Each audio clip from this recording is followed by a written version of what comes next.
रेश्मा मानेच्या आजवरच्या कारकिर्दीमध्ये तिचे वस्ताद राम सारंग यांचा मोलाचा वाटा आहे. पाहूयात राम सारंग यांना रेश्माविषयी काय वाटतं. लहान वयातच रेश्माला जे कुस्तीचं धडे शिकायला मिळालेत, तिथूनच तिची जी वाटचाल सुरू झाली ती कॅडेट कुस्ती स्पर्धेमध्ये तिनं घवघवीत यश मिळाल्यानंतर ज्युनियर कुस्ती स्पर्धेमध्ये तिनं एशियन रेसलिंग चॅम्पियनशिपमध्ये ब्रॉन्झ मेडल मिळवलं.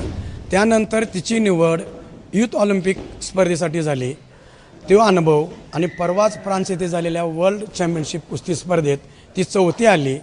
ह्या अनुभवाची शिदोरी तिच्या पाठीशी असल्यामुळं आणि तिच्याकडचे जे टॅलेंट आहे ते ओळखूनच मी तिला ते ट्रेनिंग देतो.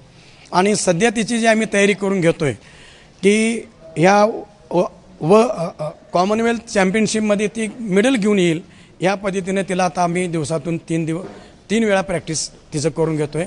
आतापर्यंत तिने ज्युनियर कॅडेटमध्ये भरपूर यश मिळवलं.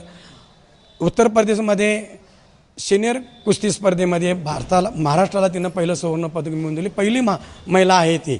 आणि तिच्याकडून आता मला असं म्हणजे होप्स आहेत की ती जरूर वर्ल्ड चॅम्पियनशिप आणि ऑलिम्पिक 2020 ह्यामध्ये ती चांगली कामगिरी करेल याचा पूर्ण आत्मविश्वास मला आहे.